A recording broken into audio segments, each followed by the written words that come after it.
Okay. Yesterday we left off over here on Lamed Zayin. Start over here. The Mishnah says that if a father, we did this, we just got to the second side of the page, but Lamed Zayin and Aleph, the 2 dots. The Mishnah says that if a father rapes his daughter, right? She's 12 years old, so she doesn't pay knas. Why doesn't he pay knas? Because for having relations with the daughter, the liability is death penalty. So when you have the death penalty and a lesser liability, we say kim drabminei. You don't. The court cannot convict you on the lesser.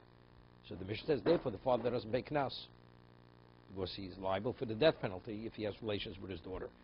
Samara says, we'll quote, and where do we know it from? So the Mishnah quotes a pasuk because it says if two people are fighting and accidentally one of them misses the one he wants to hit, and he hits a woman, a pregnant woman, and she miscarries and she doesn't die, but the fetus is lost, it says then you have to pay the father of those children for the value of the fetuses.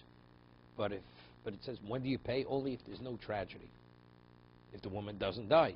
But if she would die, then you don't pay. So why don't you pay? The answer is because there's a liability, death penalty. You killed the woman. So since you killed her, therefore you don't pay for the lesser, for the children, for the unborn children, for the fetuses. Okay? Accidental. No. It doesn't make a difference. But still, we had earlier, anything that if you would have been forewarned, you would have been put to death, even on an invert level, because the action itself carries the death penalty, although in that particular case it may not, you're absolved from any lesser liability. Okay? But what's the pasuk the Gemara quote? The Mishnah quotes. It says, Im lo ye oson. If there will not be an oson, there would not be a tragedy, that's anoshiam. That's when you pay. So, but if there would be a tragedy, then you don't pay. So the Gemara asks, do we learn it from this pasuk? We have another pasuk, 2 dots. It says in the Torah, regarding the court convicting versus Kedei Rishoso, what does that mean? That if you have multiple infractions, the court can only rule guilty on one infraction, not multiple. The court can only convict you for one infraction, not for 2. So what do we need the pasuk of what? Of onishi onesh, only if lo yoson. We see here the court cannot convict you on 2 things. So you always give the more severe. On that, more answers, no. I need to both psukim. You have place? It's 37a. Chado b'misu momon, chado b'malkus momon. We need 2 psukim. One pasuk speaking about the case where he hits the woman and kills her, or she does die, doesn't. I'm speaking the death penalty and monetary. The other speaking about what? We're speaking about malkus and momon. If a person did something, right? Malkus and Mammon. He's liable for Malkus, nor some Mammon. Which one do you convict him on? You can't convict them both, only one. So the Gemara says, what do I need 2 psukim? Right? If I only know Misa Mammon, I'd say Bishum Dika Ibud and Neshama. I'd say the reason why you can't convict them both, if you take a person's life, which is so severe, you don't convict him on the lesser. This person, you take his life, of a Malkus and Mammon, Leki Ibud Neshama, but in a case where the person's not giving his life, it's just Malkus, you give both. The court convicts them on both. Same or low, so maybe they could convict them on both. So good, so tell me Malkus and Mom, and then I'll say definitely on the other. V'yashmin Malkus and Mom, Mishum Deluchom Yisurei. Hear this? Because evidently, you know why you convict on one? Evidently, Malkus. Why for certain things you're liable for the death penalty? The answer is because it's much more serious. Malkus is something like eating non-kosher meat. It's Malkus. Right, Mechal Shabbos is death penalty. So which more serious? Eating non-kosher or Mechal Shabbos? Mechal Shabbos. So I'd say, you know why we don't convict you on both? Because to give you a double conviction, that means it has to be really serious. You know, eating lav, it's not that serious. So the Torah lets you get off with one of them. But if you're ready, you did something so serious, we're taking your life, we throw a book at you. So I'd say there they'll convict you on 2 counts, not only on 1 count. Therefore, I need the post to tell me that is, regardless of how serious it is, how not serious it is, the court cannot convict you on 2, only on 1. Only on 1 count, not both counts. Therefore, I need 2 psukim. I have the pasuk where the woman dies. Only when she doesn't die do you pay. But if she dies, you don't pay. And you have the case of Malkus and Momon. So it's a question. Or the Remeir. So Remeir holds. Local Mishalim, Remeir holds that when you have Malkus and Momon, you pay. So if that's, what do I need? 2 psukim? Mea doma loka mishalim tatu normally. What do we need? 2 psukim? On that verse, it's chadu b'misa umomel. One is the death penalty and money, which is kimlem jamine. V'chadu b'misa malchus. What about if you have the death penalty and malchus? Let's say a person, as he violates Shabbos, he eats a McDonald's burger. Okay? So he did something which carries the death penalty. Doesn't, no, it's as long as simultaneous, the same thing.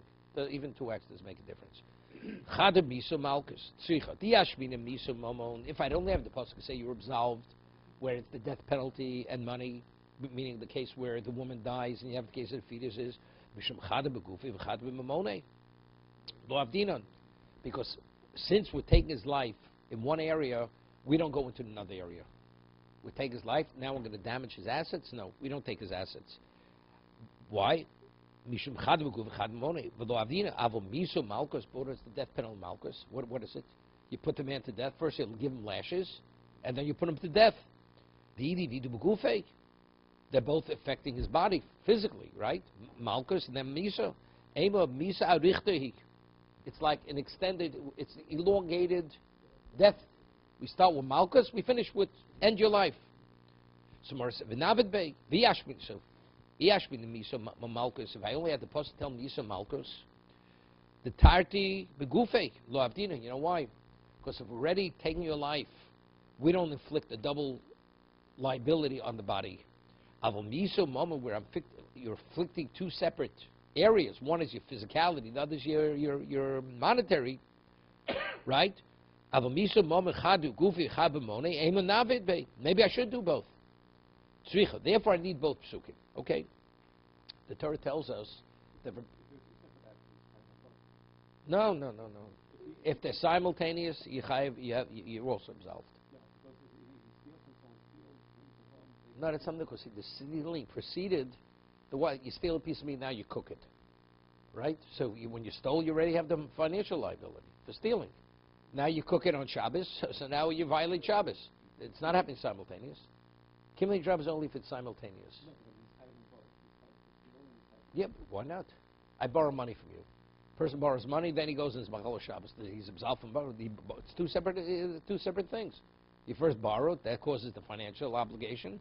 Then the person violates Shabbos. Now the Torah says, what happens if a person goes and he kills a person? And the man says, you know something? I'm willing to pay the family $1 million that you shouldn't put me to death.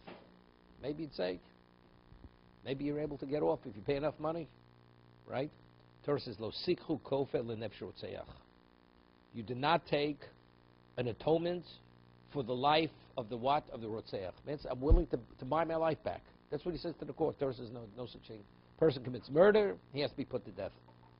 There's no being absolved from it. So Torah says, Lomali, right? What do we need it? Because Torah is telling you, you would think that what? That maybe you could buy your life back. Torah says, no, you can't. You can't. Don't take money from him to absolve him from death. Then it says, Lo sichul kofer, lonus elimik loto. What about a person kills inadvertently? What's the halacha normally? You have to flee to a city of refuge. Or a miklot. Man says, you know something? I run a big company. I support the community. If I'm going to be put away till the Kohen Gadol dies, all the members of the community will be put out of business. They're not going to have what to eat. You know something? Let me buy my life back, and whatever it is. I'm not going to the Ardi Miklot. Torah says no. The man has to go to the Ardi Miklot. It says, Lo sikul kofer lonus elir mikloto. You don't take a kofer, the equivalent, that he should not flee to the city of refuge. He has to go to the city of refuge. Lomeli, domarachmano, lo sishkol mamonim yinei, v'sifrim in agolus. Trei kroi lomis. We have 2 psukim. One says you can't buy your life where you deserve the death penalty, and you can't buy your freedom when you're supposed to go to the Ori Miklat. What do I need both psukim? Right? Seems to be you got to pay the price. If you need kapora, you need kapora. Shemar says, what do we need both psukim?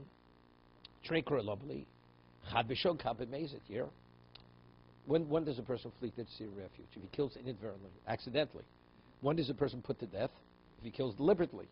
So you think maybe for deliberate you can't buy a life, but maybe inadvertent.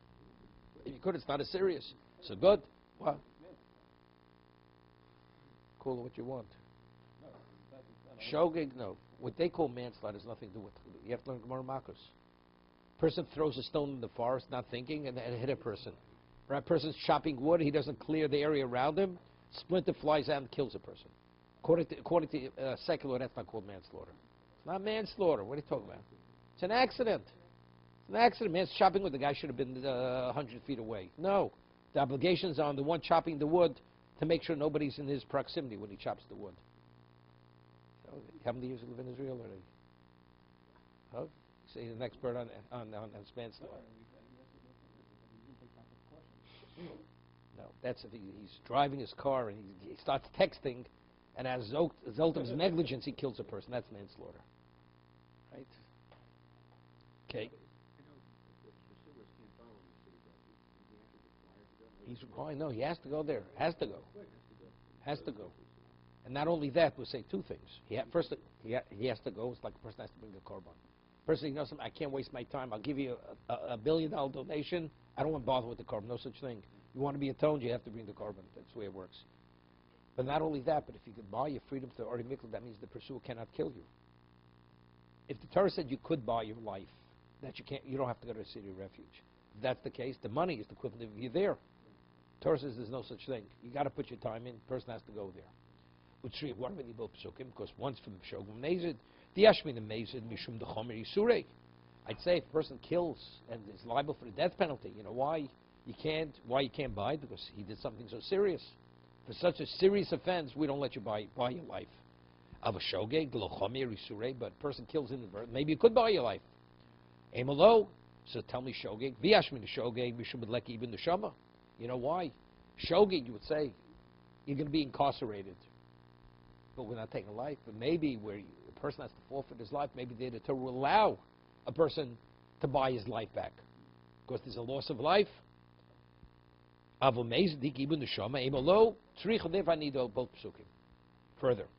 it says, now the Torah says, what happens if you find a corpse outside of a city and you can't locate the murderer? What does the Torah say? You have to bring an egla rufa.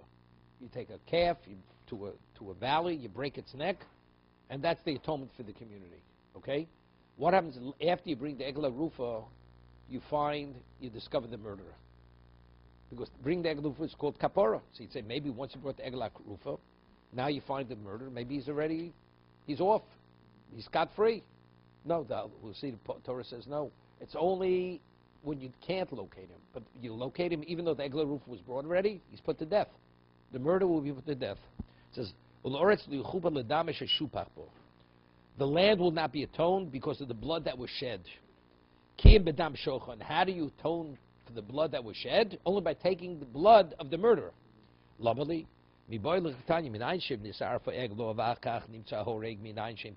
So, where do we know that if you brought the egla rufa, you decapitated it, and afterwards you located the murderer? How do we know that we don't let him go free? The land will not be atoned for the blood that was shed, only with the life of the murderer. Then we have another post. It says, Lomali, you will expunge the blood for the hanoki mikirbecho. Miboile l'chtanyo minay l'mumsim b'sayif shuminat tzavar. Yeah, we have 4 death penalties. One's dying by sword. What does dying by sword mean? It means decapitation. Now, where do you decapitate a person? From the neck, from the front, or from the back? Right? We'll see. No, this is good for ISIS. Okay, Yimach Shmam. How do you know when you decapitate the person, it's from the neck and not from the back of the neck?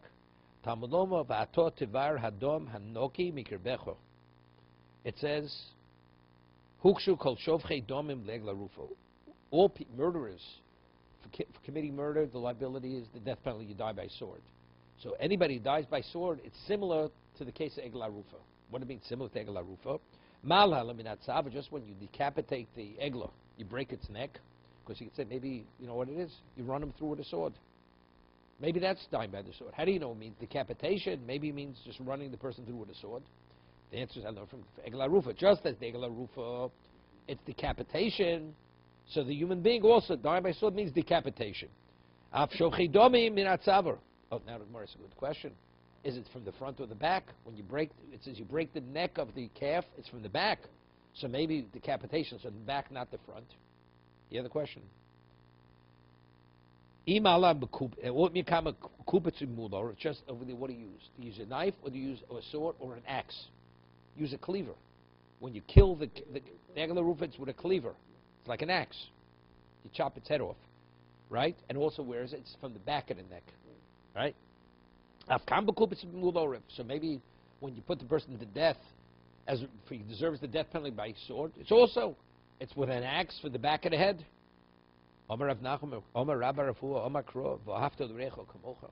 Says you must love your fellows, you love yourself. What does that mean? When you choose a death penalty, it has to be implemented in the most sensitive way. If you break, first thing, you're actually doing something which is it's greater cruelty. Because if you cut the person's neck, the moment you sever the trachea, he's dead immediately. You break the neck, that means you first have to break through the back, and then you go through the front. It's a much more painful death. But we want it to be instantaneous. So how is it instantaneous? By cutting the throat rather than the back of the neck. So when we speak about sayiv, it's from the neck, not from the back. From the back, you have to break the bone before he dies. Here, you cut from the front.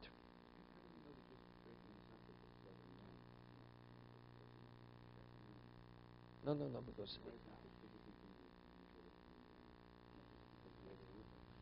Yeah. Yeah, it's not identical, right? Because it says v'afto l'recho kamocha. I'm not sure the guillotine how it works. The guillotine is when this person looks up or down. He's down? No. Oh, I never saw the movie. Okay. Because it's from the back of the neck. No. If you from the front, it'd be quicker.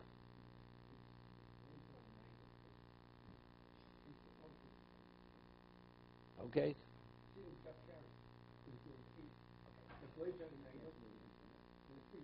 Okay. That's when you saw this when going to movies was 35 cents? The lowest the Lancey. Okay. Okay, it says in Torah, Kol Cherim, it says, Kol Cherim asher yochra min ha'odam. We have all representation of all the heroes of this class. Okay. Kol Cherim asher yochra min ha'odam. Something which is like an abomination. Cherim is like avodah zarah, is a cherim. Lo yipodeh. Lomali. What does this mean? It means a person was condemned to die because he did something which is unconscionable. It says you cannot redeem him. What does that mean? Hear this. We learn this in Parshas Bahar. There's erchin. What's erchin? It says that a person at the age of 20 and 60, his erich is 50 shkolim. Right? Erich means there's an innate worth. It's not what you sold monetarily on the market as a slave. Age-wise, based on age, there's an innate worth for a Jew.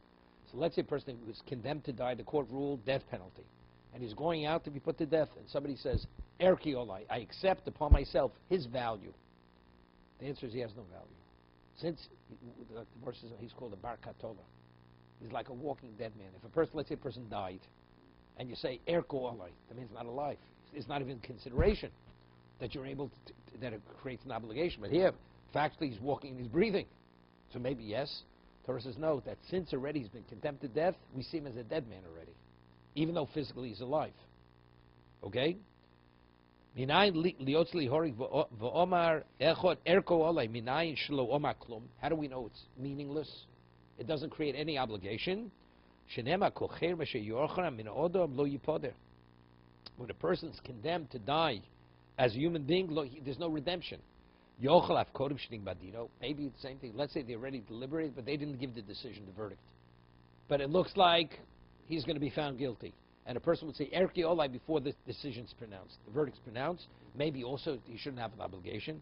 Talmudom min odom. It says min odom.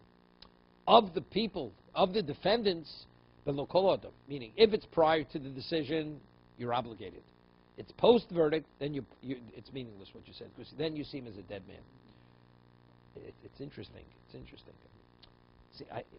I need a pasuk. Without the pasuk, I think maybe you wouldn't be obligated. There's not even a consideration. The halacha is that a person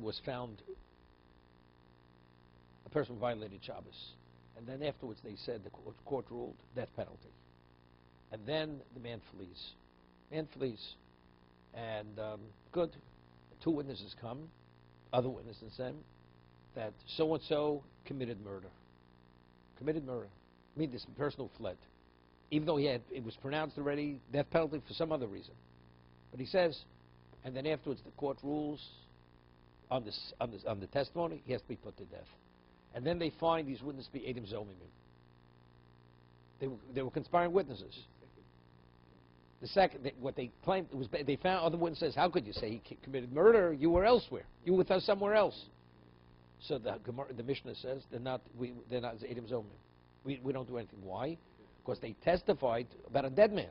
Since there was a previous verdict regarding this person that he already was pronounced the death penalty, it's kashazom las l'ochiv. He's called Gavra Katola. He's a Bar Katola. He's already like a walking dead man. So therefore, we don't say kashazomam. We do to you what you conspired to do to your fellow. But your fellow was already, he wasn't a viable person. Because the verdict was given that he's the equivalent of a dead man. So over there, the Gemara doesn't bring a pasuk. It's a svara. Once the verdict's pronounced, you're a dead man. So if that's the case, but over here you see by Erchin, you need a pasuk. What do we need a pasuk? If over there the logic was sufficient that after the verdict's pronounced you're a dead man, so why over here do I need a pasuk? You know the question I'm asking?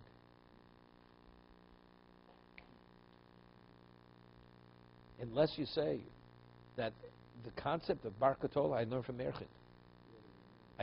Because I have the pasuk by Erchin tells me the person he was pronounced to die, and he's going to the gallows or to be put to death, and I say Erki, his innate worth is on me. There's no obligation. Of course, you see the man like he's dead, so already that's the precedent. So therefore, now I go over to Eidim Zomim. So if you have a similar case, there's no liability, because they conspired against who?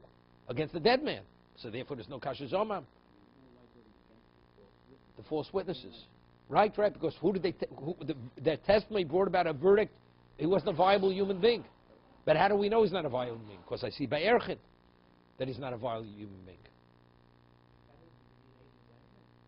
No, they lied in court. But the Torah says when you conspire, what you conspire to do to him, we do to you.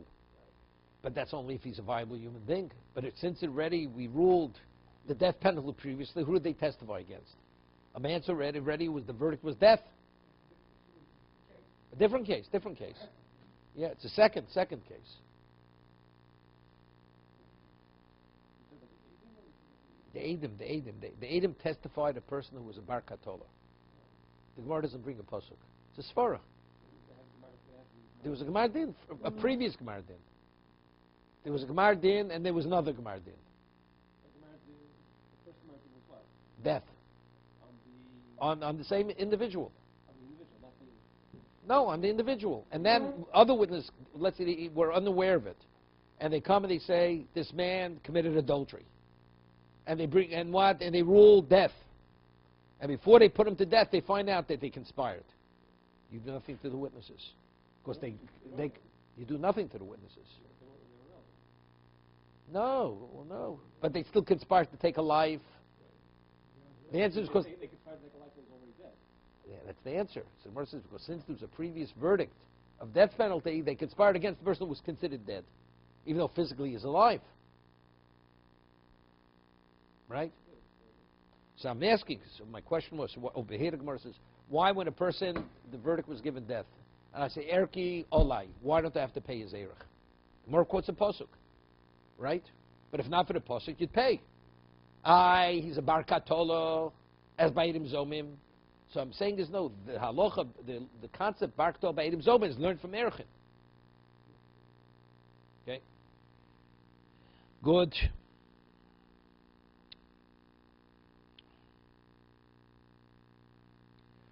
Hanani ben Akavio. Oh. So that says, what about Hanani ben Akavio? The Ome Nerach ben Nesha Dome Tzuvin. So Rabbi Chaim argues. He says no. that even a person's bar katola, if you say er kiola, you have to pay. Here, Howard. Then they should dom of kitsuvin. If we're talking about, let's say somebody would shoot him on the way to the gallows. So normally, if let's say a person kills a person, you pay kofar. How do you evaluate kofar? If he'd be a slave, what would he sell on the market? But if a man's going to be put to death, what's his worth? His worth is, he has no value. But it's Hanani Ben Kava says, but what Eruch is not based on monetary value.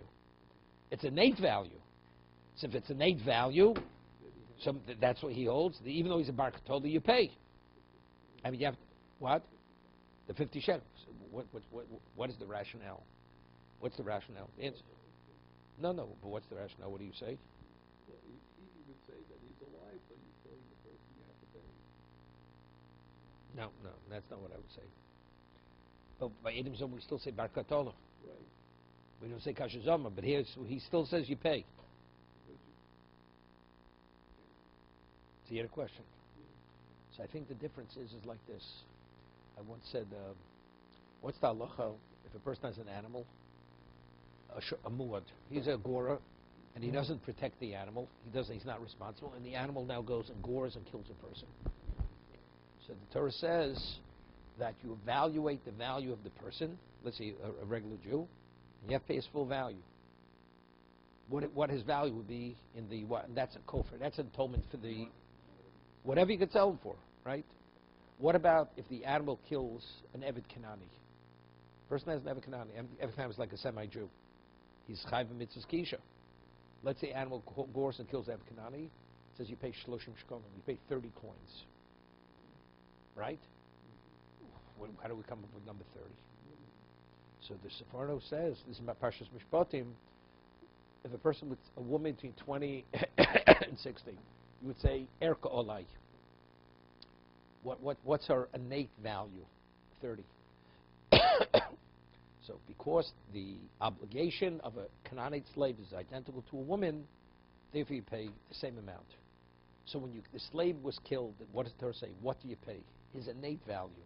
What's his innate value? His mitzvah value. Not his physical value, his mitzvah value. So even if you're going out to the gallows, let's say a person before he's put to death, he puts on tefillin. He says Shema. He gets credit. So that value retains. So Bar Katola is not going to detract from that. So he is a Bar Katola. But why does the Erech still have relevance to him? Because what's the root of Erech? The root of Erech is his mitzvah accomplishment. He still can do mitzvahs. Until he's put to death, he does mitzvahs, the mitzvahs have value.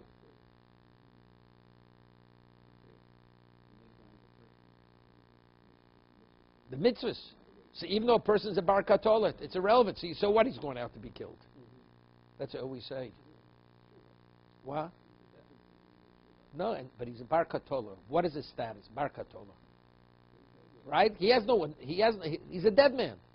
Dead man in the physical sense. But in the spiritual sense, until he actually dies, he has the identical value as before. No less.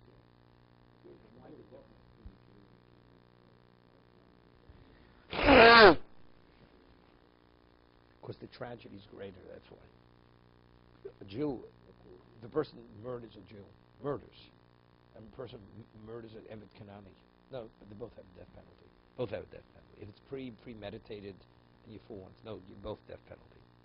No difference. What happens if you find out that, like you say about the Torah guy, that there are two sets of Avis that are Avis only? I mean, the first set was also Edom Zoman. Right before the gallows, everybody found out that both sets. You kill both of them. Kill both of them. Both of them you put to death. Yeah. Steve learned this when he was in 6th grade Marcus. That's why he asked the question. Okay. Instant recall. Yes, of course it's chayv, definitely. I always say, people, especially, doctors should learn this. We speak about longevity. Today people live. So you have a person, how does he spend his life? He lives another 10 years, he can't get out of bed. He's hooked up and medication and home care. So what kind of life is this? Is life? What do you mean? What is life? Life is his fulfillment of mitzvahs. Let's say he lies in bed, he says Shema. He lies in bed, he believes in God. He lies in bed, he observes Shabbos. Every moment. It has value, has infinite value. But he can't be productive. What's productive? For a Jew, productive is doing mitzvahs. So regardless of his level of limitation, it has infinite value. Okay.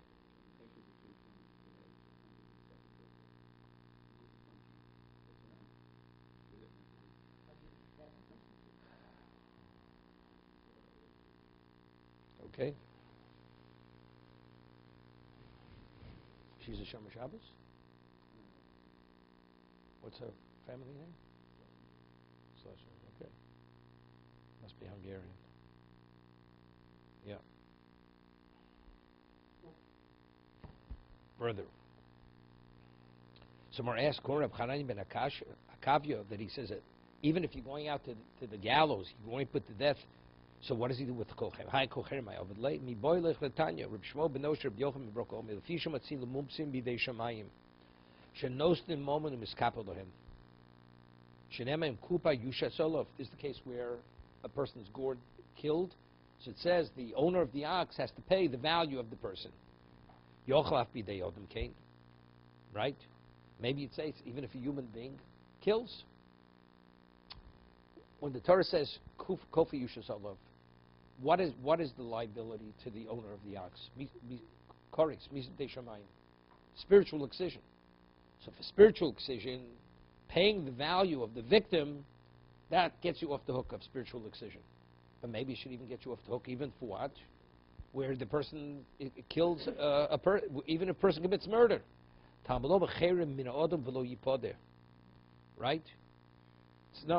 It's mina odom lo yipoder. Okay? Mainly elo mises chamuros shel lo nidno shigosen chapora. Mises kalosh nid shigosen chapora minayin. Maybe that's only mises chamuros where, yeah. Mises bezdin. Kevan shekro lo porish kol mises mistayach. Shodesh mechurma neim mono matzilo amises chamuros. Osa chabura bioviv. Yeah. Ogonev nefesh. Shen kapora ksuva shigosei. Koris bezdoinai. L'chayev chatos b'shigosei. Here he says, normally if a person violates Shabbos, deliberately it's what? It's miso. Inadvertent zachatos. So there's an atonement. So the Torah says there's a way. What about if a person goes and hits his father and causes a wound? The Torah, you don't bring the chatos there. There, it's what? No, he's put to death. What about he does it accidental? Wait, he does it accident? He's not put to death, but there's no korban. So I'd say maybe like this: when is there no kapora? When can't you buy your life? That's only if the Torah says there's no ever way out. There's no such thing. It's death. You only find death penalty. But maybe Shabbos, where the Torah says you could bring a korban if it's inadvertent. So you see, there are alternatives. There's a way to have kapora. So maybe you could also you pay the value of you pay the value, you pay your own value, right? So that's what he says. When you do it inadvertently, the Torah doesn't say you have to bring a chatos. But maybe something like Shabbos, where if you do it inadvertently, you could bring a chatos. Maybe you could also buy yourself out. Talmud Loma Kocherim. No, whenever it's a question of death penalty, you can never buy yourself out.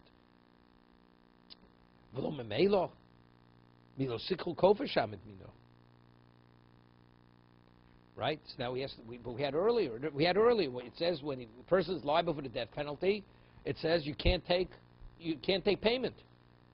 So back to square one. What do we need this pasuk kol cherim? That if a person is liable for the death penalty, you can't buy your life. We had earlier that a person is liable for the death penalty, he's not able to pay buy his life. Omer Rabbi Bar Choma Yitzrich. So kadaita chamino hani mili hecho dehorgu der chalio. Shonidlu shigos lechapora. Avol horgu der chirida nidlu kashigos lechapora. Emin nishkol mamoni minek beniftrei. Kamashvon. Hear this. When does a person go to Ori Miklot? The Torah says only if the person kills inadvertently in a downward motion.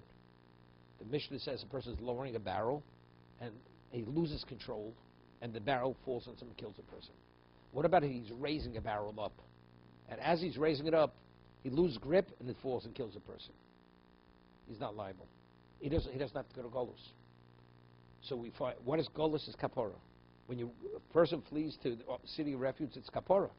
So maybe one doesn't say you can't buy your life back. That's only if you have a situation where Golus has no application. So maybe if it's a downward direction, you have to go to Ori Miklot. That you can't buy your life back. But if it's an upward direction where there isn't, so that maybe that case you cannot. But when the Torah says that where you kill deliberately, even deliberately. But since on the shogeg side there is kapara, so maybe I could atone for myself by paying value. Torah says no, you can't. One person commits murder, forewarned, he's put to death. Omali Rava.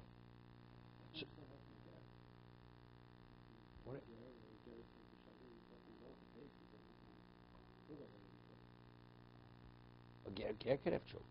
No, we're talking. No. We're talking about. The Gemara wants to say that since we find killing inadvertent in a certain way, the Torah accepts kapara. So maybe if you kill anybody inadvertently, you're able to buy your life. Well, you don't go to Ori Miklot. If you have a Ori Miklot, we had a fuss before you got to go to Ori Miklot. But let's say you kill inadvertently in a way where there is no Ori Miklot. Right? So what's the Torah saying? Torah says there's no alternative.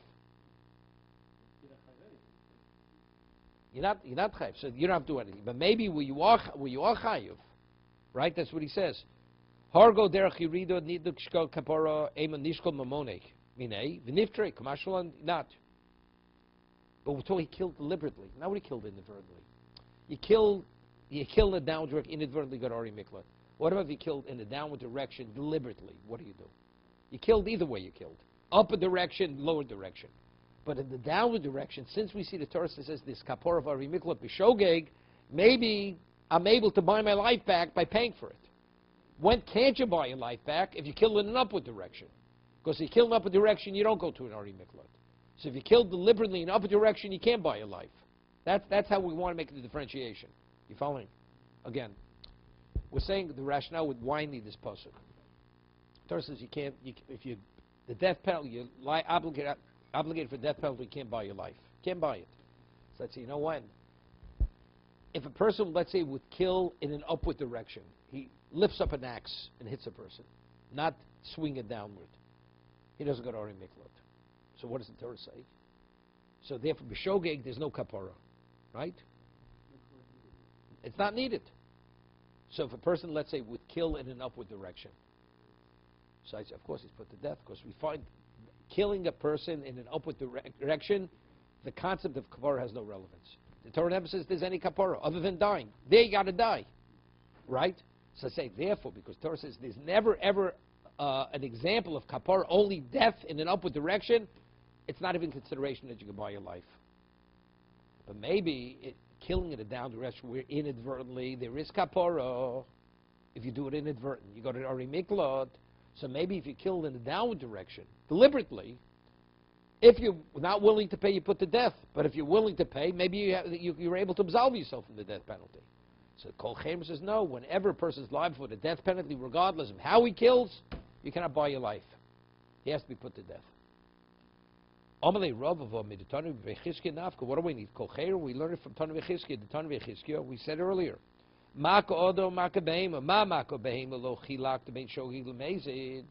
Just as when a person is a damager, do we differentiate how a person damages? Deliberate, inadvertent, accidental? We say a person has full liability, right? When it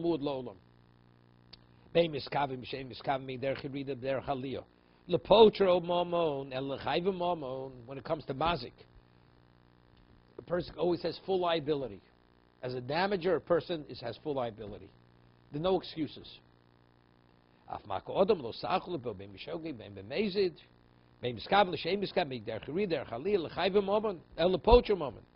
So I don't need kol chayrim. So from this pasuk already, Torah says there are no exceptions. We don't differentiate upward, downward. You always have to be put to death. So what do I need a pasuk that you can't buy your life back? It's already learned from this. So what do I need the pasuk kol chayrim? Remember I had a case many years ago when I first moved to Muncie. We say, So a person, let's say, he's carrying something on his shoulder, and he walks backwards and he breaks something. Right? It was inadvertent. He didn't realize somebody was behind him. What's the halacha? He's fully liable. There's full liability. Because a person is held liable for any level of damage that he brings about. So I had a case many years ago. I had this old guy driving this, in those years they had Chrysler Imperial, fancy car, right? Old guy. The man barely, his head barely went above the steering wheel. Old guy. And he belonged to Tendler Shul up in Muncie. And I have an Oldsmobile. I'm backing out, and he's backing out. And we crash. I smash his lens on his fancy car. Guy looks out. It's like I took his chas v'shalom, I took his wife from him. You know, broke his lens on his Chrysler Imperial. Sash, you damaged me. I said, how do you know I damaged? Maybe you backed into me. Who said I backed into you? You know what I mean? Sure, if you'd be stationary, I backed into you, so I'm the damager. But you were coming the same time as I was coming. So why am I more liable than you? This guy didn't want to hear about it. Right? Didn't want to hear about it. Could have told him to raise his hearing aid. Maybe he would have heard about it. But, you know, he didn't want to hear about it. And the man was ready to have a heart attack. But that's the story. Okay. Adamud Lolam.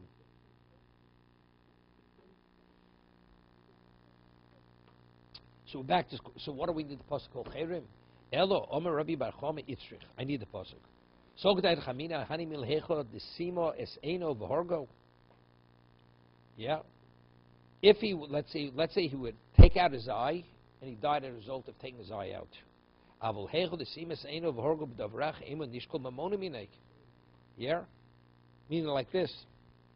If you do one action and the one action brings the death penalty, is one thing. What about if I do two actions? What do? Simes Eino V'Horg, he takes his eye out and he horg b'davar acher. What's the difference? One second.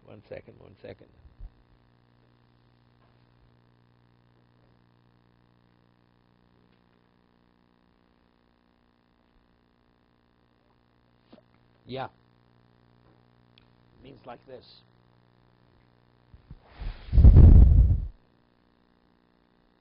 He's going back on what we said before. We had psukim. What are we the psukim to say that the court can't find you guilty on two counts, only on one count? I'd say if the one action brought about both, that's where the court can't find you guilty on both because there was one action. What about the two actions? This is what I discussed with Judah before. Let's say as he kills him, he takes a knife. As he puts the knife into his heart, he pokes his eye out. Let's say a person would just cause a person to lose his eyesight.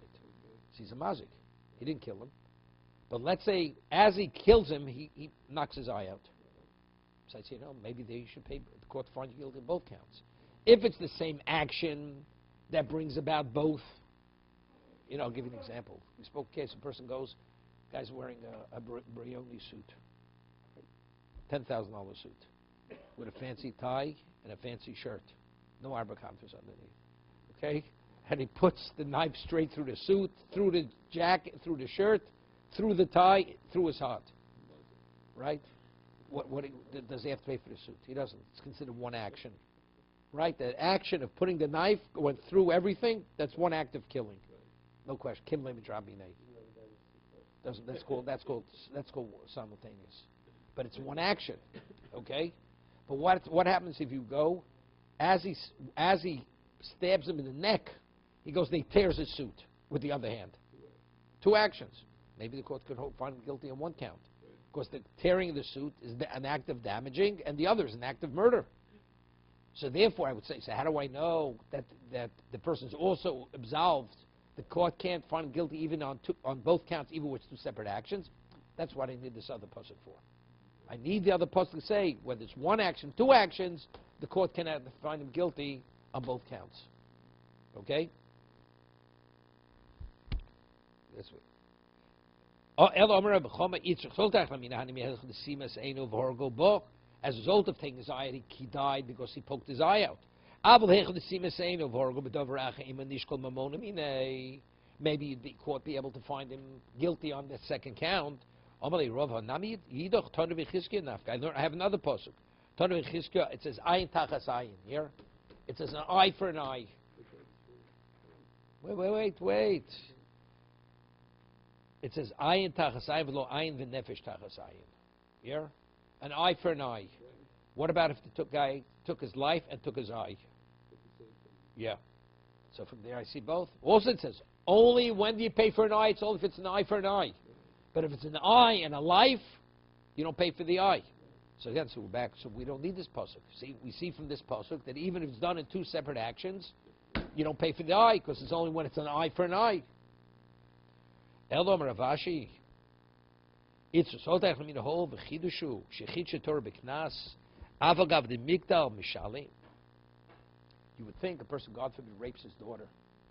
Knas is a chiddush. It's not restitution. It's a chiddush. So I would think, when they say kimli rabbi, all the psuk kimli rabbi is where it's restitution. It's a monetary payment. Knas itself is a penalty. So maybe within the context of penalty, I would not say kimli rabbi, right? And you'd have to pay. Kamash malon. Now what? You're absolved. Even if it's penalty, you potter. The Rabba, the Oma Chidushu Shechid Torah B'Knas Avgad the Mikvah Mishalim. Rabba says, if it's no, you pay. Hi Kol Chayrim I Ovedlei. So look, Tonavit Kanakamo the Reb Chanan Yibn Akavyo. Okay. We have how many minutes? 3 minutes. Okay. How is all the time in the world? It's 3 hours early in body time. Okay. Nairish and Nisarsin is Garsha. Okay, a Naira, a 12-year-old girl, she was betrothed, and she was divorced. That means she's still a virgin. She was betrothed, kedushin, no nisuin, and then she was divorced.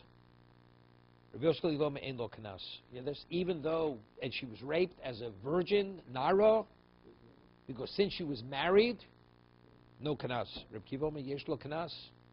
Why shouldn't it be kanas? She's a virgin. She's 12 years old, and there's no kimli mirabmine. She's not an Eishes Ish. But who gets the Kanas? Kanos L'Atzma. If a girl is single, who does the Kanas go to? It goes to the father. Right? It says you pay the Aviyah Nara. But over here, because she was married already and divorced, then the Kanas goes to herself. That's Rabbi Kiva. Okay? My time, Rabbi Yosef Galil. Why does Rabbi Yosef Galil say if she was married, why doesn't she get the Kanas? Omakro Ashelo Rosso. It says, who was raped? It says the woman who was not betrothed. So so the inference is the girl who was 12, who was raped, who was a virgin, that's when you pay kanas. But it says asher lo arasa, the one who was not betrothed. So it seems that if she was betrothed and somebody was divorced, you would not pay kanas.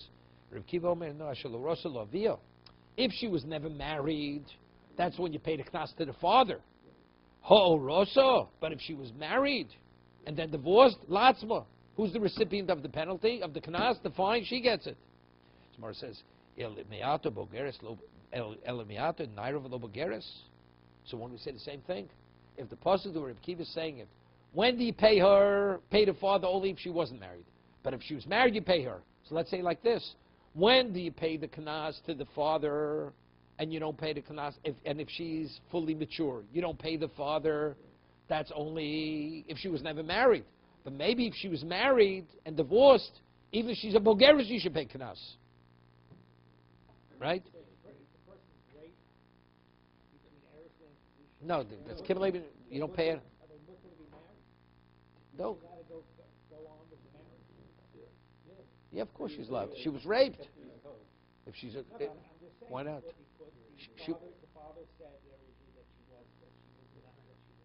The father didn't say anything. The father's only there is the recipient of the penalty. Man rapes his daughter. Who gets the money? Torah says you have to pay the father. What about she's married? She's raped. Father, there's no payment. She's married. It's kimlei mirabi. No, not because there's death penalty. It's adultery. But let's say she was married and divorced. But we know she's still a virgin because the marriage was never consummated. It was never chuppah. Right? So Rabbi Yosef Galil says she gets nothing. Not her, not her father. Rabbi Kiva says no. Normally we go to the father, now she gets it. To be continued.